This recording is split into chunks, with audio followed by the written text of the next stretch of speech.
मैं भावना स्वागत करती हूँ आपके ही यूट्यूब चैनल स्टूडेंट इंडिया पर। तो आज हम पढ़ने वाले हैं कि विशेषण क्या होता है, कहाँ से आया विशेषण और क्या मतलब है इसका। सवाल ये उठता है कि विशेषण कहाँ से आया। विशेषण विकाय शब्द का ही एक भेद है। विशेषण विकाय शब्द का तीसरा भेद है। मैंने आपको विकाय शब्द के 4 भेद बताए थे, संज्ञा, सर्वनाम, विशेषण और क्रिया। संज्ञा और सर्वनाम मैं आपको पढ़ा चुकी हूँ। तो आज हम पढ़ने वाले हैं कि विशेषण क्या होता है, विकाय शब्द का तीसरा भेद। तो शुरू करते हैं कि विशेषण क्या होता है। विशेषण की परिभाषा है संज्ञा या सर्वनाम की विशेषता प्रकट करने वाले शब्दों को विशेषण कहते हैं। इसमें कहा गया है कि संज्ञा या सर्वनाम, संज्ञा या सर्वनाम का मतलब होता है, संज्ञा मैंने आपको बताया था, किसी का भी नाम, व्यक्ति हो, वस्तु हो, पशु हो, किसी का भी नाम जो होता है वो संज्ञा कहलाता है। और सर्वनाम जो संज्ञा के स्थान पर प्रयोग किया जाता है। और इसमें कहा है कि संज्ञा या सर्वनाम की विशेषता जिसे हम प्रकट करें वो क्या कहलाएगा, विशेषण कहलाएगा। इसमें कहा है जैसे ये संज्ञा है और ये सर्वनाम है, इनकी जो विशेषता बताते हैं, इनके अंदर जो विशेष होते हैं, विशेषता जो बताते हैं उसे क्या कहते हैं हम, ये विशेषण कहते हैं, उसे ही हम विशेषण कहते हैं। जो संज्ञा और सर्वनाम की विशेषता बताए वो कहलाते हैं विशेषण। ठीक है, उदाहरण देख लेते हैं हम।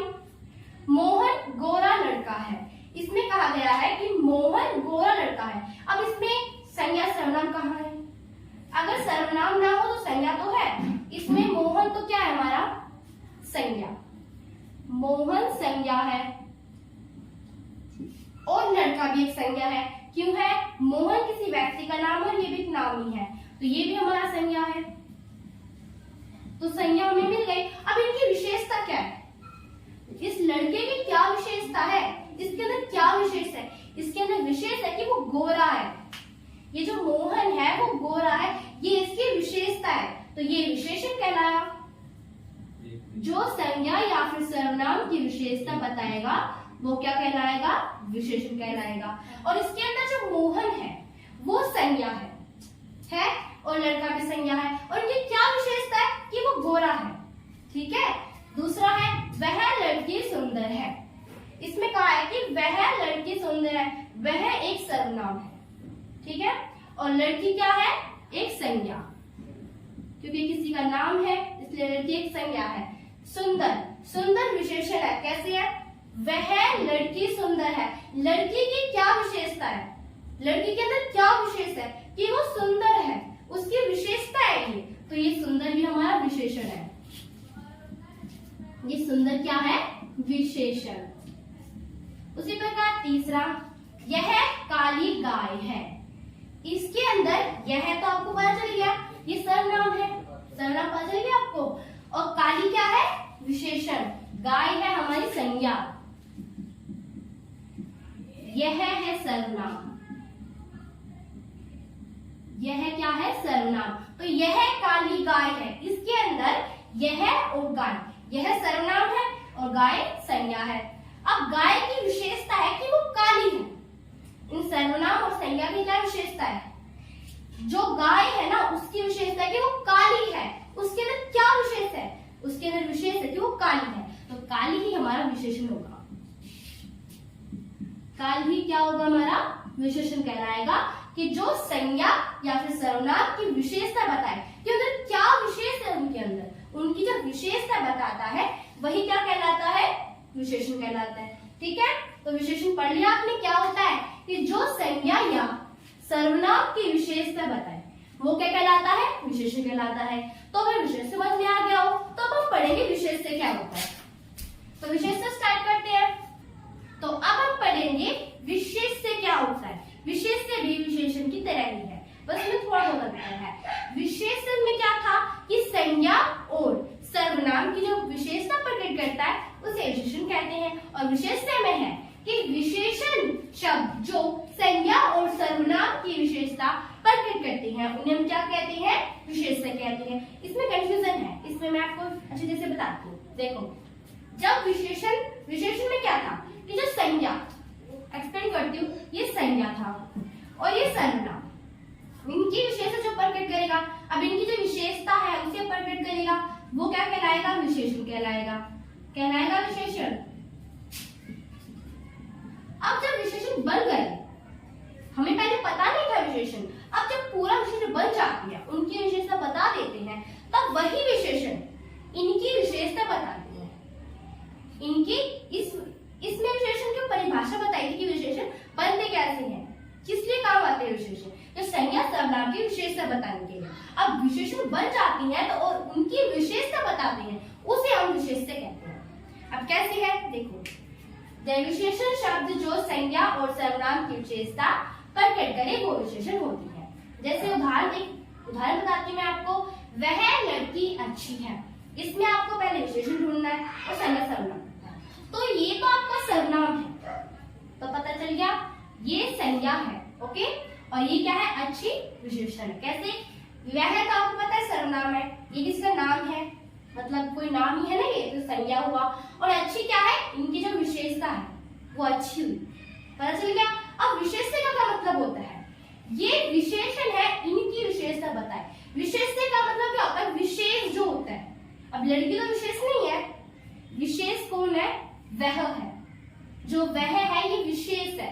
ये कह रहे हैं कि वह लड़की अच्छी है। बहुत सारी लड़कियां होंगी, उसमें से क्या है कि वह लड़की अच्छी है, तो उसमें से विशेष को ढूंढना है, विशेष है वो, तो वह करके विशेष ढूंढना है। अब ऐसे लड़की अच्छी है तो ऐसे सारी लड़कियां हो जाएंगी, और वह लड़की अच्छी है ये बिल्कुल विशेष है, विशेष करके बताया है। बताया गया है तो वह लड़की अच्छी है, इसमें वह क्या हुआ?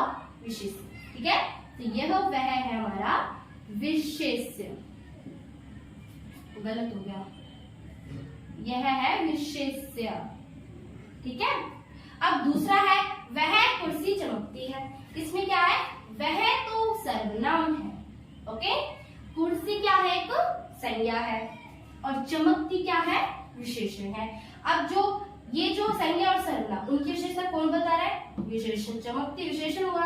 अब विशेषता आपको फिर पता चल गया कि वह ही विशेषण है, विशेष्य है, विशेषण ही विशेष्य है। अब कैसी है?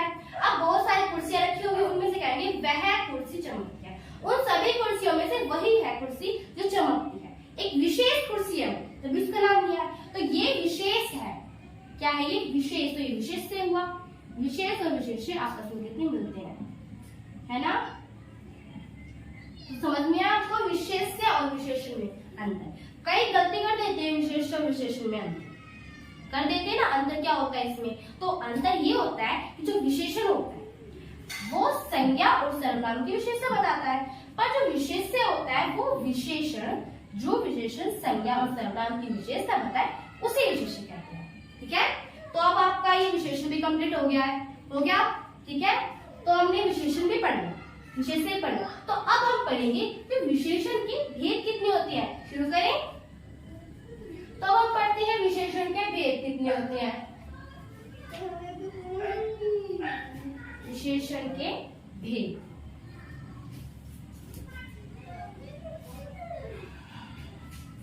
शुरू करें। तो विशेषण के होते हैं 4 भेद। विशेषण के कितने भेद होते हैं? 4। कौन कौन से? विशेष्य की कोई भेद नहीं होते, विशेषण के होते हैं 4 भेद। पहला कौन सा होता है? ये जो भेद होते हैं ना, इनसे तो बनके विशेषण बनता है। पहला होता है गुणवाचक, गुणवाचक विशेषण, और दूसरा कौन सा होता है? परिमाणवाचक। कई कर देते हैं परिणाम, और जो परिणाम होता है उसका मतलब क्या होता है? परिणाम का मतलब होता है इसका रिजल्ट हो, अंत में जो रिजल्ट आता है, जैसे एग्जाम करते हो फिर अंत में जो रिजल्ट आता है उसे परिणाम कहते हैं। और ये परिमाण है, माप तोल की बात जिसमें कही जाती है। ठीक है, तो ये क्या है हमारा? परिमाणवाचक। पहला गुणवाचक, दूसरा परिमाणवाचक, और तीसरा क्या है? संख्यावाचक। तीसरा कहलाएगा संख्यावाचक, संख्यावाचक विशेषण। फिर फोर्थ है जिसे हम सार्वनामिक बोलते हैं, सार्वनामिक, और साथ ही इसको हम संकेतवाचक भी बोल सकते हैं, संकेतवाचक भी बोल सकते हैं इसको। ठीक है। तो ये 4 भेद होते हैं विशेषण के। पहला होता है गुणवाचक, और दूसरा होता है परिमाणवाचक, परिणाम नहीं। तीसरा होता है संख्यावाचक, और चौथा होता है सारनामिक, या फिर हम बोल सकते हैं संकेत। सारनामिक अगर समझ में ना आता हो तो हम संकेत भी ले सकते हैं, ठीक है। अब मैं इनके बारे में बताती हूँ कि गुणवाचक विशेषण, परिमाणवाचक विशेषण, संख्यावाचक विशेषण और सारनामिक या फिर संकेतवाचक विशेषण क्या होता है। शुरू करें। तो विशेषण के 4 भेद में से पहला करते हैं गुणवाचक विशेषण क्या होता है। तो गुणवाचक ये है डेफिनेशन। पहले भेद होते हैं, किस लिए होते हैं भेद, पहले ये बताती हूँ। देखो ये विशेषण होता है, इस विशेषण में ये सब गुण होती हैं, ये सब कुछ होता है। गुणवाचक, परिमाणवाचक, संख्यावाचक, सारनामिक, ये सब होता है। और इस गुणवाचक ने, इस विशेषण ने अपने अंदर जो 4 चीजें थी इन्हें अलग अलग बांट दिया है। तब जाकर पहला गुणवाचक कर दिया, दूसरा परिमाणवाचक कर दिया, तीसरा संख्यावाचक और चौथा सारनामिक संकेतवाचक। इन्हें बांट दिया है, इसलिए हम ये भेद पढ़ते हैं। ये भेद जो होते हैं विशेषण से ही बनते हैं। ओके, तो गुणवाचक विशेषण का मतलब होता है जो सर्वनाम, जो संज्ञा सर्वनाम में या जिस संज्ञा सर्वनाम में गुण, दोष, रूप, रंग आदि के बारे में बात की जाती हो वो गुणवाचक विशेषण कहलाता है। गुण हो जिसके अंदर, गुण अच्छे नहीं हो सकते, गुण बुरे भी होते हैं और अच्छे भी होते हैं, दोनों गुण होते हैं, ठीक है। तो जिन सर्वनाम, संज्ञा सर्वनाम शब्दों में गुण, दोष, गुण का भी हो सकता है, दोष भी हो सकते हैं, आकार या जो आकृति होती है हमारी, आकार हो सकते हैं, रंग, रूप, इनकी बात की जाती हो वो गुणवाचक विशेषण कहते हैं, ठीक है। अब मैं आपके उदाहरण बताती हूँ। उदाहरण लिया, वह सुंदर है या वह लड़की सुंदर है। अब इसमें क्या फर्क है? वह लड़की सुंदर है, या हम ऐसे ले ले जो मैंने पहले लिया था, यह काली गाय है, काली गाय है। अभी गुणवाचक विशेषण किस प्रकार है? देखो, वह लड़की सुंदर है। अब हमें सर्वनाम पता चल गया और ये संज्ञा पता चल गई, और जो विशेषण है ये तो पता है विशेषण है, ये विशेषण है। अब ये गुणवाचक विशेषण है। अगर इसी जगह पे आ जाए वह एक लड़की है तो उसमें एक आ गया, संख्या की बात की जा रही है तो संख्यावाचक में आ जाएगा। पर इसमें गुण जो है, इसमें गुण सुंदर आए हैं कि वह लड़की सुंदर है, उसके अंदर जो गुण है वो अच्छे हैं, वो सुंदर गुण है उसके अंदर। वो लड़की, इसके अंदर क्या गुण है कि वो सुंदर है वह लड़की सुंदर है। अब ये जो गुण है ये सुंदर है, तो ये सुंदर ही क्या हुआ हमारा गुणवाचक सर्वनाम। अब ये सुंदर परिमाणवाचक नहीं हो सकता, क्योंकि परिमाणवाचक का मतलब होता है माप तोल, और संख्यावाचक भी नहीं हो सकता क्योंकि संख्यावाचक का मतलब होता है संख्याएं जो होती है, और सारनामिक मतलब संकेतवाचक, तो हम संकेत करते हो, तो ये 4 तो हो नहीं सकते ये, ठीक है। तो ये 3 तो हो नहीं सकते, चौथा ही है गुणवाचक विशेषण, ठीक है। वह लड़की सुंदर है, इसके अंदर सुंदर की हमारा क्या है गुणवाचक विशेषण है। ओके, तीसरा है यह काली गाय है। तो यह काली गाय के अंदर यह हमें पता चल गया सर्वनाम है, गाय के क्या है हमारी संज्ञा है, काली जो है ये गुण है, किसके? गाय के। गाय के गुण कैसे हैं? गाय के अंदर क्या गुण है? गाय काली है, गुण, रूप, दोष, आकार, रूप क्या होगा इसके? काली है, तो काली हमारा क्या हुआ गुणवाचक विशेषण। काली क्या है? गुणवाचक विशेषण कहलाएगा। ओके, समझ में आया आपको गुणवाचक विशेषण क्या होता है? फिर से रिपीट कर देती हूँ कि जिस सर्वनाम शब्दों में गुण, दोष, रूप, रंग, आकार आदि की बात की जाती हो उसे क्या कहते हैं? हम गुणवाचक विशेषण कहते हैं। समझ में आया? तो गुणवाचक विशेषण भी हो गया आपका। अब दूसरा भेद करेंगे विशेषण का, कौन सा है? परिमाणवाचक विशेषण। ये परिणाम नहीं, परिमाणवाचक विशेषण होता है, तो उसके बारे में देखेंगे हम, उसका उदाहरण। तो परिमाणवाचक का मतलब क्या होता है? परिमाणवाचक का मतलब होता है कोई माप तोल बात की जाती हो। कई बच्चे परिमाण की जगह परिणाम लिख देते हैं। इसका क्या मतलब होता है कि जैसे अंत में जो हमारा रिजल्ट निकलता है, जैसे एग्जाम करते हैं तो एग्जाम में अंत में जब रिजल्ट निकलता है ना, अंत में, तो वो परिणाम होता है। ठीक है, तो अब हम परिमाणवाचक विशेषण पढ़ते हैं, परिणाम नहीं। ठीक है, तो परिमाण का मतलब होता है कि किसी का माप तोल करना। अब हम माप तोल किस चीज का करते हैं? चीनियां करते हैं, सब्जी का करते हैं, फल का करते हैं, और भी बहुत चीजें होती है, दूध का करते हैं, होती है, आपको पता है हम किस किस का करते हैं। परिमाणवाचक वही होता है जिसका माप तोल करते हो। इसकी परिभाषा है जो सर्वनाम संज्ञा में या जिस संज्ञा सर्वनामों में हमें माप तोल की बात की जाती हो। ठीक है, कि जिन संज्ञा सर्वनाम में किसी माप तोल की बात की जाती हो वो परिमाणवाचक विशेषण कहलाता है। अब इसका उदाहरण देख लेते हैं। मुझे 2 किलो चीनी चाहिए। मुझे 2 किलो चीनी चाहिए। 2 किलो क्या चाहिए? चीनी। अब इसके अंदर इसमें क्या है कि मुझे 2 किलो चीनी चाहिए, ये परिमाण है। वो कैसे है? इसमें 2 किलो की बात की जा रही है। अब माप तोल में किलो, ग्राम ऐसे ही आते हैं ना, किलोग्राम, किलो या ग्राम हो सकते हैं, लीटर हो सकते हैं, मीटर हो सकते हैं। ये किसमें आते हैं? हमारे परिमाण में आते हैं ना। तो इसमें है मुझे 2 किलो चीनी चाहिए। अब चीनी को हम गिन तो नहीं सकते कि मुझे 1 चाहिए, 2 चाहिए। हम किलो में गिनते हैं। चीनी को हम किलो के हिसाब से देते हैं ना, कि मुझे 2 किलो चीनी चाहिए। अब वो किलो ही हमारा क्या है? 2 किलो परिमाणवाचक विशेषण है। ये जो वाक्य है ये परिमाणवाचक विशेषण है। ठीक है, ऐसे हम दूसरा ले लेते हैं। मुझे 4 मीटर, इसको हम हिंदी में लिखते हैं, मुझे 4 मीटर कपड़ा दे दो। 4 मीटर क्या दे दो? कपड़ा दे दो। अब इसमें भी इसकी बात की जा रही है परिमाण की। वो कैसे? जब मीटर आ गया, अब मीटर का तो परिमाण में ही होता है ना परिमाण में। अब हम ऐसे नहीं कहेंगे मुझे 1 कपड़ा दे, 2 कपड़ा। अब कपड़ा के जो मीटर में होते हैं कपड़ा, मुझे 1 मीटर कपड़ा दो, 2 मीटर कपड़ा दो, 3 या 4 मीटर कपड़ा दो, ऐसे कहते होंगे आप। तो मुझे 4 मीटर कपड़ा दे दो, ये किस में आ गया? परिमाणवाचक विशेषण में आया। ठीक है, समझ में आया? गुणवाचक विशेषण क्या होता है और परिमाणवाचक विशेषण क्या होता है। तो अब हम पढ़ते हैं विशेषण का तीसरा भेद, संख्यावाचक विशेषण क्या होता है। शुरू करें कि जो संख्यावाचक विशेषण होता है उसका क्या मतलब है।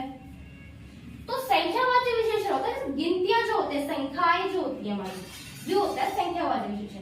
पहले सबसे पता चल रहा है परिमाण, गुण, संख्या, सारनाम, या तो हम संकेत भी बोल सकते हैं इसको, संकेतवाचक विशेषण। ओके, तो संख्यावाचक विशेषण में होता है, पहले इसकी डेफिनेशन पढ़ते हैं कि जो संज्ञा सर्वनामों में, जिस संज्ञा सर्वनामों में हमें संख्याओं के बारे में पता चलता है उन्हें संख्यावाचक विशेषण कहते हैं। और कैसे मैं बताती हूँ, उदाहरण के साथ बताती हूँ मैं आपको। अब संख्याएं तो आपको पता हो कौन कौन सी होती है, जैसे वह एक लड़की है, वह एक लड़की है, लड़की है। मुझे 4 केले दो, मुझे 4 केले दो। तो इसमें संख्याओं की बात की जा रही है। वो कैसे है? वह एक लड़की है। अब लड़की कितनी है? 1 है। वह तो आपको पता चला क्या है? वह एक सर्वनाम है, लड़की एक संज्ञा है, और जो ये 1 है ये एक विशेषण है। अब विशेष जरूरी नहीं कि गुणवाचक है, मतलब सुंदर, बुरा या गुण ऐसे ही हो सकते हैं। विशेषण कोई भी हो सकते हैं, विशेषण के तो भेद है ना ये, इसलिए। तो वह एक लड़की है, इसमें एक जो है एक संख्या है। अब संख्याएं पढ़ते हो ना, 1 2 3 4 5 ऐसे बहुत सारी संख्याएं होती हैं। तो वह एक लड़की है, उसमें लड़की कितनी है? एक लड़की है। बात एक लड़की की जा रही है, तो ये एक ही लड़की हमारी क्या है? जो एक है वो भी संख्यावाचक विशेषण है। समझ में आया? मुझे 4 केले दो, मुझे 4 केले दो। इसमें कहा है कि मुझे 4 केले दो। अब जो 4 है एक गिनती है, ये संख्याएं हैं, एक संख्या है ये। मुझे 4 एक संख्या है। अब 4 केले दो, तो ये संख्या संख्यावाचक विशेषण है। मुझे तो आपको पता क्या है, मुझे एक सर्वनाम है। केले क्या है? केले एक संख्या है और जा है ये एक संख्यावाचक विशेषण। समझ में आया? तो ये था आपका संख्यावाचक विशेषण। जो संख्यावाचक विशेषण किसे कहते हैं? तो 3 हो गए हमारे। पहला था गुणवाचक विशेषण, पढ़ा दिया है। परिमाणवाचक विशेषण पढ़ा दिया है। संख्यावाचक विशेषण ये पढ़ा दिया। तो अब लास्ट बचा 4, सार्वनामिक वाचक विशेषण किसे कहते हैं या फिर संकेतवाचक बोल सकते हैं इसको। तो सार्वनामिक या संकेतवाचक विशेषण का मतलब होता है कि जिन शब्दों में हम संकेत करते हैं, दूसरों से संकेत जो करते हैं, उन्हें हम क्या कहते हैं? सार्वनामिक वाचक या संकेतवाचक विशेषण कहते हैं। इसकी हम परिभाषा बोलते हैं, वह सर्वनाम जो संज्ञा से पहले आकर संज्ञा की ओर संकेत करे। हम जरूर नहीं कि फैन की या पैन की किसी भी की हम वो कर दे संकेत, नहीं, इसकी परिभाषा अलग होती है। अब सर्वनाम में भी संकेतवाचक आता है तो सेम थोड़ा होगा। ये संकेतवाचक होता है सर्वनाम में कि जिसमें क्या हो संकेत किया जाए, पर इसमें इस सर्वनाम या संकेतवाचक में कहा गया है कि जो सर्वनाम संज्ञा से पहले आ जाएगा और वो संज्ञा की ही क्या बताएगा? विशेषता बताएगा। ठीक है? अब सर्वनाम और सर्वनाम एक सा लगता है पर ये एक नहीं है, ये अलग अलग है, इनमें डिफरेंस भी बहुत है। ठीक है? जैसे मैं आपको एक डिफरेंस बता देती हूँ, वह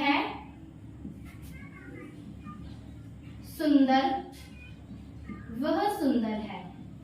ठीक है? और यहां लिख देती हूँ वह लड़की सुंदर है। अब इसमें डिफरेंस क्या है ये बताऊं। वह लड़की सुंदर है, इसमें क्या अंतर इन दोनों में?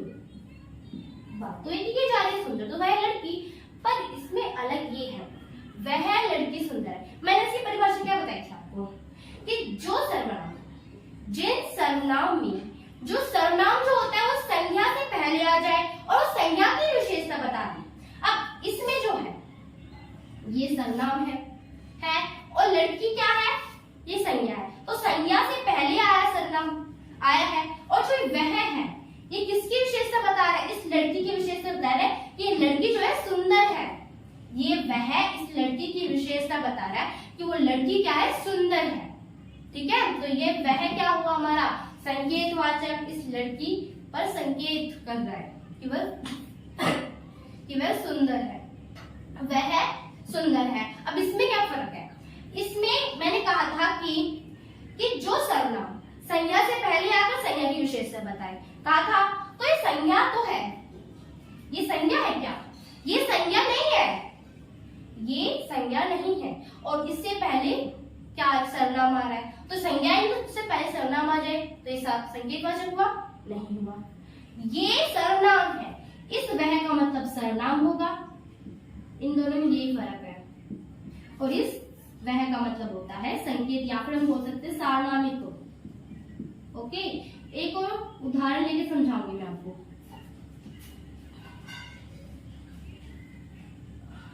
एक उदाहरण लेती हूँ, वह नई किताब है, वह नई किताब है। अब इसके अंदर क्या फर्क है? और ये वह राम की नई किताब है, वह राम की नई किताब है। अब इसमें फर्क है, फर्क बताती हूँ। वह नई किताब है, इसमें कहा है कि जो वह एक सर्वनाम है, वो क्या है? एक सर्वनाम है। और इसकी परिभाषा थी, फिर से रिपीट कर देती हूँ। जो सर्वनाम जो होता है वो संज्ञा से पहले आकर संज्ञा की विशेषता बताए, और इस वह का ये वह ही सर्वनाम है। किताब संज्ञा है, किताब क्या है? संज्ञा है। और इस किताब से पहले नई का प्रयोग किया गया है। इसका प्रयोग किया गया है, इस नई का।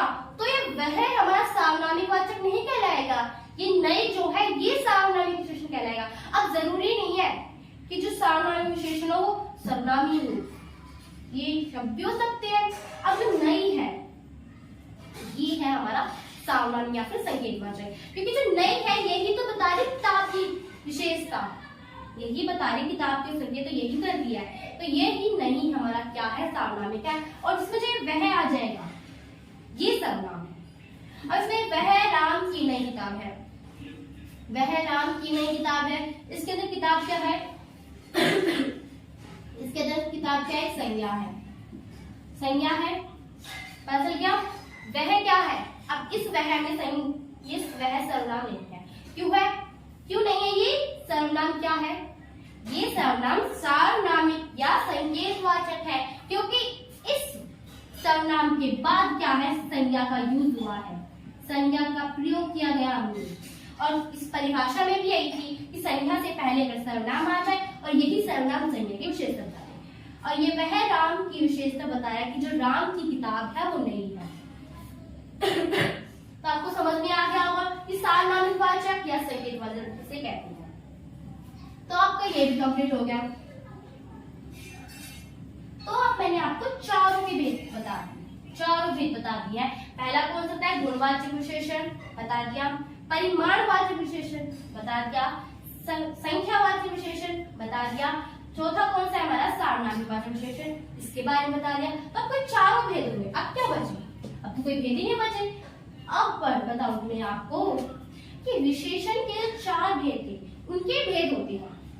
पहले बताती हूँ, गुणवाचक के कोई भेद नहीं होते, गुणवाचक विशेषण के कोई भेद नहीं होते। परिमाणवाचक विशेषण के 2 भेद होते हैं। परिमाणवाचक विशेषण के भेद बताऊंगी मैं आपको। तो पढ़ो। इसका पहला भेद है, पहला तो है निश्चितवाचक।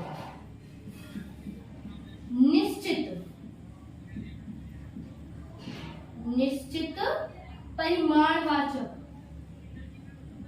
निश्चित परिमाणवाचक विशेषण। तो ये पहला है हमारा निश्चित परिमाण। अब दूसरा है अनिश्चित, अनिश्चित परिमाण, अनिश्चित परिमाण वाचक। तो ये है आपके 2 भेद। किसके हैं ये 2 भेद? परिमाण के। ये परिमाण के हैं 2 भेद। ठीक है। अब इनके बारे में मैं आपको बताऊंगी कि निश्चित परिणामवाचक किसे कहते हैं और अनिश्चित परिमाणवाचक किसे कहते हैं। इसे रफ कर देती हूँ। अब तो पढ़ लिया आपने इसके बारे में। तो निश्चित और अनिश्चित परिणामवाचक का मतलब होता है, निश्चित परिमाणवाचक का मतलब होता है कि अब परिमाणवाचक का क्या मतलब, उनकी जो मैंने आपको परिभाषा में क्या बताई थी कि जिन सर्वनाम शब्दों में किसकी ओर संकेत किया जाए, जिन सर्वनाम शब्दों में हमें माप तोल के बारे में पता चले, उनका बोध हो। अब निश्चित में होता है कि जिन सर्वनाम शब्दों में हमें माप तोल के बारे में निश्चित जानकारी हो, बिल्कुल निश्चित जानकारी। और अनिश्चित वाचक का क्या होता है? अनिश्चित वाचक, अनिश्चित परिमाणवाचक का मतलब होता है कि जिन सर्वनाम शब्दों में हमें माप तोल के बारे में निश्चित जानकारी ना हो। अब उदाहरण में बताऊंगी मैं आपको।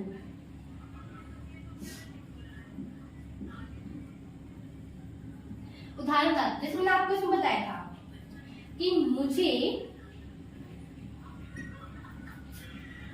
2 लीटर दूध दो। मैं आपको ये बताती हूँ, मुझे 2 लीटर क्या दो? दूध दे दो, दूध दो। अब मैंने एक ये ले लिया। अब मैं लिखती हूँ, मुझे कुछ लीटर दूध दे दो। या हम लिख सकते हैं, मुझे कुछ लीटर दूध दो, या इसकी जगह हम लिख देंगे, कुछ की जगह मुझे थोड़ा, थोड़ा लीटर है, थोड़ा दूध, लीटर को हटा दो, थोड़ा दूध दो, ये लिख देते हैं, ये आपको इजी रहेगा। मुझे थोड़ा दूध दो। अब इसमें क्या अंतर है इन दोनों में? कौन सा है अनिश्चित और कौन सा है निश्चित? मुझे 2 लीटर दूध दो, इसमें कहा है कि मुझे 2 लीटर दूध दो। आपको पता है लीटर का मतलब है तो आया ना उसका परिमाणवाचक का, ठीक है। तो मुझे 2 लीटर दूध दे दो, ये निश्चित जानकारी है। हाँ कि उसे 2 लीटर दूध चाहिए, बिल्कुल निश्चित जानकारी है। अब इसमें उसी प्रकार से कहा है कि मुझे थोड़ा दूध दो, निश्चित जानकारी है, बिल्कुल नहीं है। कैसे है, मुझे थोड़ा दूध दो। अब थोड़ा कितना दूध चाहिए उसे, अब हमें पता होना चाहिए कितना दूध चाहिए, 1 लीटर 2 लीटर 3। उसने बिल्कुल ऐसा निकाला, उसने कहा है कि मुझे थोड़ा दूध चाहिए। अब थोड़ा मुझे पता ही नहीं कितना दूध चाहिए, थोड़ा चाहिए ज्यादा चाहिए, ये तो बात थोड़ा चाहिए, पर थोड़ा कितना चाहिए, बहुत ही थोड़ा चाहिए, थोड़ा चाहिए, वो तो हमें पता चलना चाहिए ना कितना दूध, उसी के हिसाब से मिलेगा आपको दूध। मुझे थोड़ा दूध चाहिए, ये निश्चित जानकारी है ही नहीं। तो ये है हमारा अनिश्चित वाचक, अनिश्चित परिणामवाचक है हमारा, ठीक है। तो हो गया आपका परिमाणवाचक के भेद, दोबारा बता देती हूँ, ठीक है। कुछ और हम उदाहरण लेते हैं। मुझे 4 किलो, मुझे 4 किलो केले चाहिए, मुझे 4 किलो क्या चाहिए, केले चाहिए। तो इसमें कहा गया है मुझे 4 किलो केले चाहिए। अब मैं ऐसे दोबारा लिखती हूँ, पर उसमें अलग, मुझे कुछ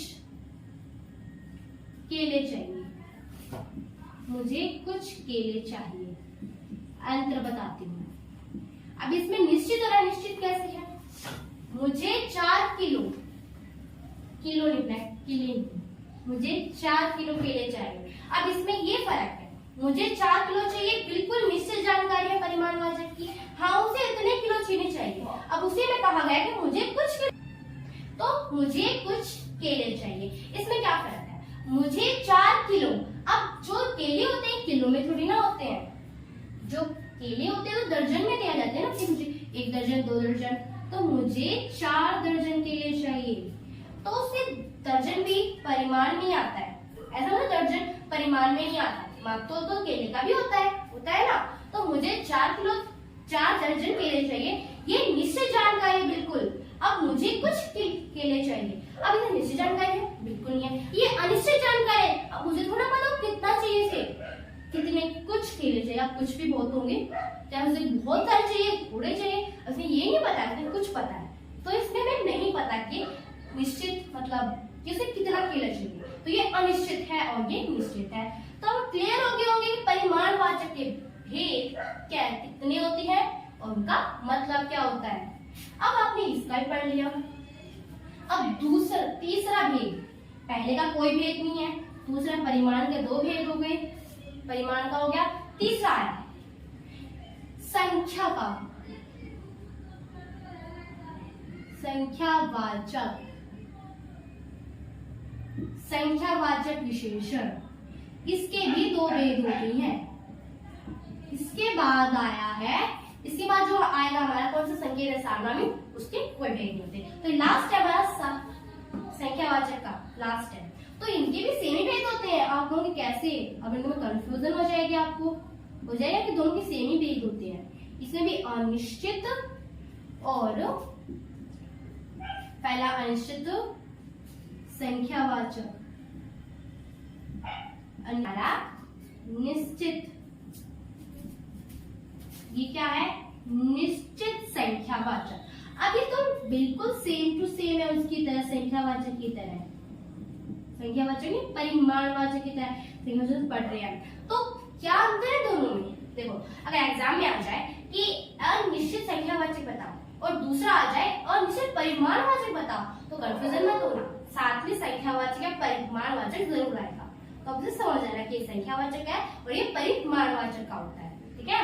तो अनिश्चित संख्यावाचक का क्या मतलब होता है कि जैसे संख्याओं मतलब संख्याओं के बारे में। अब मैं आपको इसका उदाहरण बता देती हूँ। उदाहरण है आपके लिए, वह 2 लड़की है, वह 2 लड़की है, एक ही हो गया। वहां कुछ लड़कियां हैं। अब अंतर ये है इन दोनों के अंदर, कि वह दो लड़की है, वहां कुछ लड़की है। वह दो लड़की है, ये निश्चित संख्यावाचक है। वह दो लड़की है, ये निश्चित संख्यावाचक इसलिए है क्योंकि इसमें बता रहा है कि वह दो लड़की है, बिल्कुल निश्चित जानकारी है। अब साथ में अनिश्चित है, वहां कुछ लड़की है, ये अनिश्चित है क्योंकि वहां कुछ लड़की है। जो लड़कियां है वो कुछ है, हमें नहीं पता वो कितनी लड़कियां है, हो सकते हैं 10-12, हमें नहीं पता। अब लड़की कितनी भी हो सकती है वहां पे, हमें इनके बारे में बिल्कुल भी नहीं पता। तो ये अनिश्चित है, ये कुछ जो है ये अनिश्चित है और ये दो जो है ये निश्चित है। ठीक है, अब एक उदाहरण ले लेते हैं, सिर्फ लास्ट उदाहरण होगा हमारे लिए। ये मैं बोलती हूँ, रमेश 4 केले लाओ। रमेश 4 केले लाओ। फिर बोलती हूँ, रमेश कुछ केले लाओ। रमेश 4 केले लाओ और रमेश कुछ केले लाओ, इसमें अंतर ये हो जाएगा कि रमेश 4 केले लाओ ये निश्चित है, बिल्कुल निश्चित है। ये उससे कहा है कि रमेश 4 केले लाओ, ये बिल्कुल निश्चित जानकारी है, हाँ उसे 4 केले लाने। फिर साथ कहा है कि रमेश कुछ केले लाओ, ये निश्चित नहीं है। क्यों नहीं है? क्योंकि इसमें कुछ आ गया। अब कुछ में तो कितने भी केले हो सकते हैं, हमें नहीं पता कितने केले हैं, हो सकते हैं कुछ भी। तो ये अनिश्चित है, हमें जानकारी बिल्कुल भी नहीं है, तो ये अनिश्चित है। ठीक है, तो हमने पढ़ लिया, विशेषण पढ़ लिया, विशेष से पढ़ लिया, विशेषण की 4 भेद पढ़ लिए, गुणवाचक विशेषण पढ़ लिया, परिमाण और संख्यावाचक विशेषण, और फोर्थ लास्ट कौन सा था, सार्वनामिक या फिर बोल सकते हैं संकेतवाचक विशेषण। गुणवाचक विशेषण के कोई भेद नहीं थे, याद रखना। दूसरा है परिमाणवाचक विशेषण, उसके 2 भेद होते हैं, अनिश्चित परिमाणवाचक विशेषण, निश्चित परिमाणवाचक विशेषण। इसमें आप बिल्कुल कंफ्यूजन मत करना, अनिश्चित के साथ परिमाण आएगा। अगर परिमाण आ गया तो समझ जाना है परिमाण का अनिश्चित है, संख्या आ गया तो संख्या का हो जाएगा। संख्यावाचक के 2 भेद होते हैं, अनिश्चित संख्यावाचक, निश्चित संख्यावाचक। फिर लास्ट है हमारा संकेत या फिर सार्वनामिक, उसके कोई भेद नहीं होते। क्लियर? तो विशेषण का पूरा चैप्टर हमने यहाँ कंप्लीट कर लिया है। ठीक है, अगर आपको मेरी वीडियो अच्छी लगी हो तो इसे लाइक करना, सब्सक्राइब करना। अगर इसमें आपको कोई भी दिक्कत हो तो मुझे कमेंट सेक्शन में जरूर बताना ताकि मैं उसे सॉल्व कर सकूं। ओके, अगर आपको थोड़ा सा समझ में ना आया हो मेरे पीछे लगे जरूर देखते रहना। ठीक है, तो मैं दोबारा कहती हूँ, अगर आपको मेरी वीडियो पसंद आई तो इसे लाइक करना, सब्सक्राइब करना। Thanks for watching my video. तब तक के लिए आप हमेशा खुश रहें।